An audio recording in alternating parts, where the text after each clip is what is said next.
Triomphe Congo TV est une chaîne d'analyse politique, économique, sociale et culturelle. Congolais de partout, aimez votre chaîne, abonnez-vous, likez et activez la notification.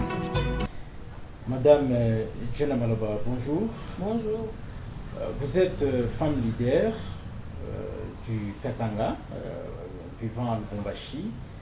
Bientôt, la République démocratique du Congo va être secouée avec les élections en 2023. En tant que leader, quelle image avez-vous de ces élections qui doivent être organisées, tout en sachant que le pays, c'est la troisième fois que le pays va organiser les élections? Merci pour votre question. Moi, je crois que je suis femme leader, mais j'ai travaillé dans la petite territoriale. Et ça fait 3 ans qu'il y a des élections, mais jusque-là, nous n'avons pas encore eu des élections locales. Et moi, j'aurais souhaité qu'on commence par les élections locales. Pourquoi? Pour ne pas renverser la pyramide. Parce qu'on doit toujours commencer par la base. La première des choses, c'est le recensement. Donc l'identification de toutes les personnes qui vivent dans le pays. Parce que vous vous souviendrez que jusque-là, même en travaillant dans la petite territoriale, nous avons beaucoup de difficultés. Des difficultés d'identification des gens. Même pour enregistrer les mariages. On n'a que des cartes d'électeurs. Ou bien on se base sur les déclarations verbales. Ce n'est pas fiable. Et sur les cartes d'électeurs, il n'y a pas l'état civil qui est marqué là-dessus. Et c'était des cartes provisoires, si on peut dire. Donc, je crois que l'État doit s'atteler d'abord à l'identification et donner des cartes d'identité à tout citoyen congolais. Peu importe son âge, pas seulement les majeurs, mais peu importe son âge. Et surtout, nous sommes en train, avec l'UNICEF, nous avons commencé à sensibiliser les parents pour l'enregistrement de leurs enfants. Donner les actes de naissance. Parce que maintenant, nous ne donnons pas les attestations de naissance. Et pourquoi donner un acte de naissance? Il faut enregistrer votre enfant, lui donner un acte de naissance pour justement déclarer son identité, déclarer sa nationalité et déclarer son héritage. C'est ce qui est très important. Et si nous commençons les élections localement, sur nos avenues, nos quartiers, nos communes, il y aura beaucoup de problèmes qui seront déjà réglés. Parce que vous vous souviendrez, il n'y a pas longtemps, le feu président de l'Assemblée, il avait exigé que tous les bourgmestres aillent habiter dans leurs communes respectives. Mais il a oublié que ces bourgmestres étaient nommés. Et si ces bourgmestres étaient élus dans leurs entités respectives, je ne crois pas qu'il y aurait un bourgmestre qui habiterait une autre commune que la commune là où il a été élu. Donc ça c'est de 1. Donc ce problème déjà de résidence serait déjà résolu. Donc il y a le problème d'enregistrement de la population. Oui, enregistrer la population. Une priorité c'est une que priorité pour moi. Il faut des cartes d'identité pour tout le monde. Mais est-ce que ça ne peut pas poser des problèmes de glissement de l'actuel président de la République? C'est pas très important. Le glissement, c'est pas tellement important. Ce qui est important, c'est d'abord arranger à la base. La planification à la base. Et une fois qu'on aura identifié toutes les personnes, une fois qu'on aura identifié, donc on commence les élections locales, et c'est seulement après qu'on pourra penser. Parce que si vous imaginez, vous êtes élu au niveau de votre avenue, vous êtes passé sur votre quartier, vous êtes passé au niveau de la commune, et de la commune, vous pouvez aller à la province, à la ville. De la ville, vous pouvez aller à la province. Et de la province, maintenant, vous allez aller au niveau national. Bon, et là, nous encheminons petit à petit, nous sommes au niveau de l'enregistrement. Alors, expliquez-nous le bien fondé de commencer les élections au niveau territorial, la petite territoriale pour l'organiser Vous dites, ça sera comment? Proposez un peu de pistes. Organiser, c'est ça, identifier déjà les personnes. Parce que vous savez, maintenant, on se précipite pour organiser les élections en 2023. Mais les gens ne sont pas encore identifiés. On ne respecte même pas les fiches de mouvement. Donc, on ne maîtrise même pas le mouvement de la population au niveau de la base. Parce qu'à l'époque, il y avait des fiches de mouvement. Quand vous quittez, vous déménagez, par exemple, vous habitez la Kenya, vous déménagez, vous devez aller à la Katuba, vous devez aller à la commune de Kenya, vous faites recenser pour dire, voilà, je quitte cette commune et je vais aller habiter à la commune de Katuba. Et quand vous habitez à la commune de Katuba, vous allez vous présenter dans cette commune. C'est comme ça, l'administration, c'est comme ça partout. Même en Europe, c'est comme ça qu'on doit faire quand il y a des étrangers qui arrivent. Vous êtes au courant. Mais ici, chez nous, ça devient la foire, la jungle. Bon, qui vient, qui ne vient pas. Tout le monde habite là où on veut. On ne sait pas qui fait quoi. Bon. Et même, ce sont les déclarations verbales. Même les mariages, quand nous célébrons les mariages, c'est sur déclaration verbale. Ce qui n'est pas fiable. Parce que quelqu'un peut quitter Kolwezi, laisser une femme et ses enfants là-bas, et venir à Lubumbashi, se marier ici, dire bon, il est célibataire. À l'époque, il existait la carte verte. La carte verte du temps de Mobutu, et c'était vraiment, il faudrait qu'on revienne à ces bonnes manières, ces bonnes habitudes. Parce que là, sur la carte verte, il y avait votre identification, vous êtes, et votre état civil, et même les adresses, et les différentes adresses. Dès que vous déménagez, vous quittez. Moi, je me rappelle, on était ici à Lubumbashi, on a été vivre à Kolwezi, mais on a enregistré sur la carte, on voit vraiment le mouvement que nous avons effectué à l'époque.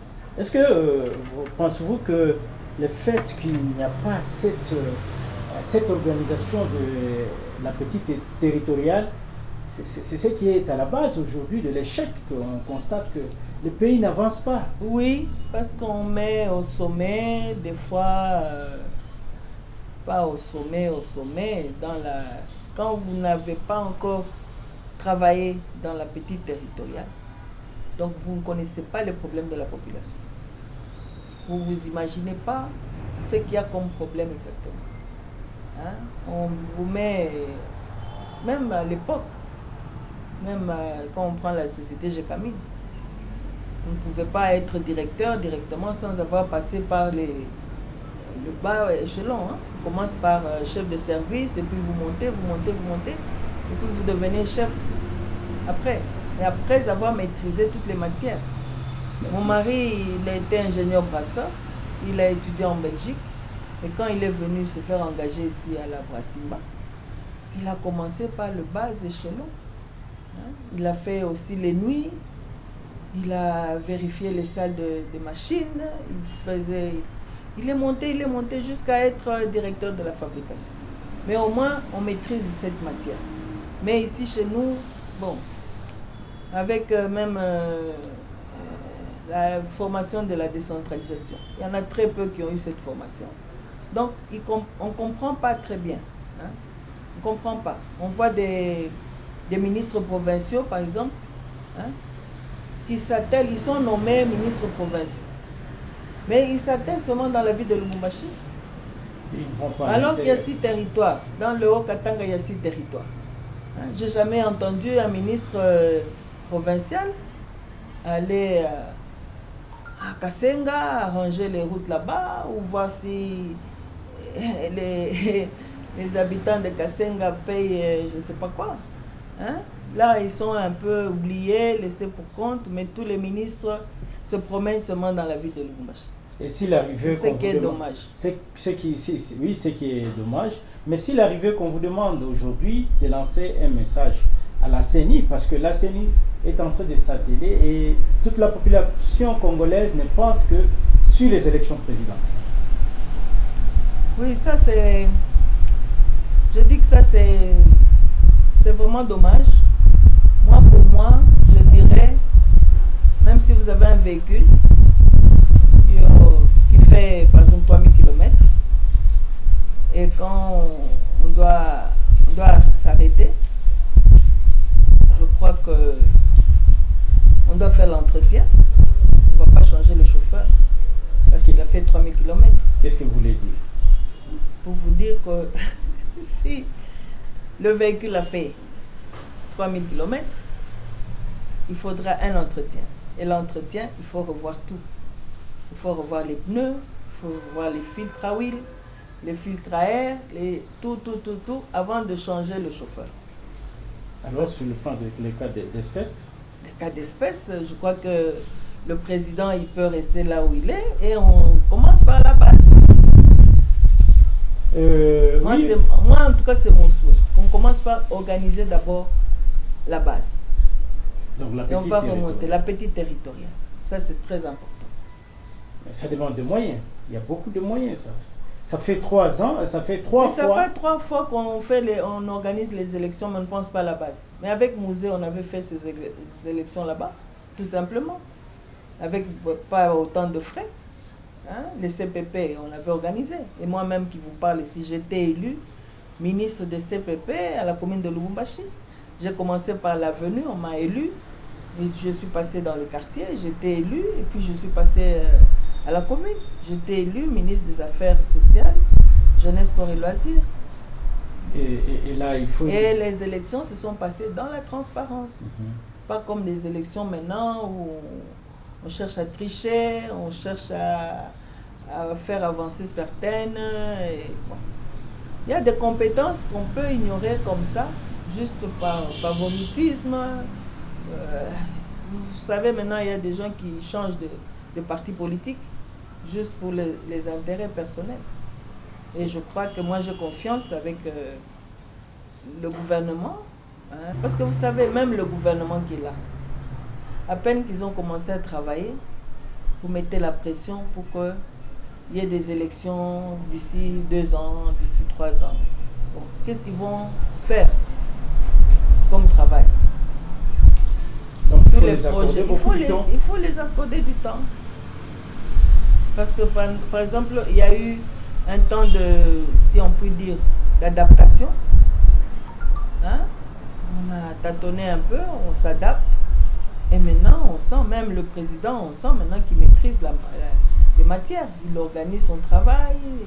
Et je crois qu'il faut leur laisser le temps de travailler et qu'on commence par la base. Et un message aux hommes politiques qui s'en précipitent de gauche à droite pour le pouvoir par rapport à votre idée. Moi, je crois que nous n'avons qu'un seul pays, c'est le Congo. Et le Congo, ce n'est pas un gâteau qu'il faut chercher à se partager. Nous devons chercher à bien organiser les choses, à planifier. Parce que la population n'a pas besoin de voir tous ces changements. À chaque fois, il y a eu des changements. Vous voyez, même avec le président Joseph, si on a commencé en 2006, il a été élu, mais on lui a fait des problèmes. On a dit non, c'est pas lui qui était passé, c'est le président Mbemba. Hein? Il y a eu des troubles pendant 2 ans. 2008, il a commencé à travailler, là on l'a reconnu que voilà, c'est lui le président. En 2008 déjà, objectif 2011. On commence déjà à faire des troubles. Mais il n'a pas été stabilisé. En 2011, il passe aux élections. Il réussit. Non, c'est Feu Etienne Tshisekedi qui dit non, c'est lui qui a gagné les élections. Hein? Il y a encore eu des troubles pendant au moins 2 ans encore. C'est en 2013 qu'il a commencé à retravailler, hein? Qu'on a stabilisé un peu. 2013 et puis 2015, hein? On a commencé des troubles. Non, il faut partir, c'est fini le mandat. 2016, il faut partir. Hein? Même quand on fait un match de football, il y a des arrêts de jeu. Hein? Quand il y a des arrêts de jeu, on fait comment? On les récupère après. Les minutes perdues, on les récupère. Mais là, il n'y a pas eu. On a récupéré. Mais maintenant, ici, on a élu le président Félix. On a élu le président Félix. Il faut lui laisser le temps un peu d'organiser le travail, de s'imprégner de tout ce qu'il faut pour le travail. Et puis lui, il a eu la charge de diriger non seulement le pays, mais l'Union africaine aussi en même temps. Donc beaucoup de charges à la fois.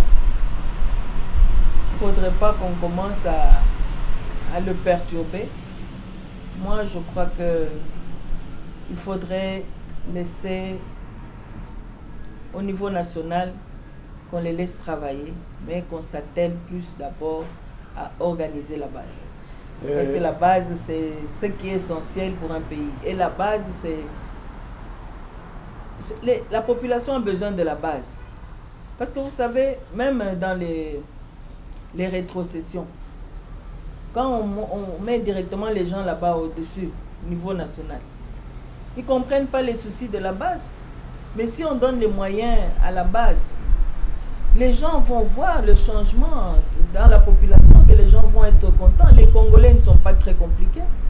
Il suffit qu'ils travaillent, on leur trouve du travail, qu'ils travaillent, qu'ils ont leur salaire normalement, hein, et qu'ils peuvent amener leurs enfants à l'école normalement. Et ils seront contents. Et vous dites ça, c'est parce que vous avez l'expérience d'avoir travaillé. Oui, je sens. Moi, je gérais des petites communes, la cité, la Kenya, c'est une petite cité. Mais je sens que les gens n'ont pas besoin d'avoir des présidents tous les 4 matins. Mais on a besoin d'avoir des gens qui peuvent penser à eux. C'est ça l'avantage. Le souci, oui. Parce que maintenant, c'est pour cela que je voudrais maintenant sortir un peu de la vie politique pour faire une ONG qui pourra construire, basée surtout sur la construction des marchés publics. Parce que quand on construit les marchés publics, on va éradiquer les marchés pirates, on va créer l'emploi, et on va arranger le social de la population. Et je crois que c'est ce qui est important pour la population. Est-ce qu'on peut connaître le nom de cette ONG qui va naître? C'est un oiseau rare. Oui, les amis de la Kenya. Madame Jenna Maloba Micheline, je vous remercie. C'est moi qui vous remercie. Triomphe Congo TV est une chaîne d'analyse politique, économique, sociale et culturelle. Congolais de partout, aimez votre chaîne, abonnez-vous, likez et activez la notification.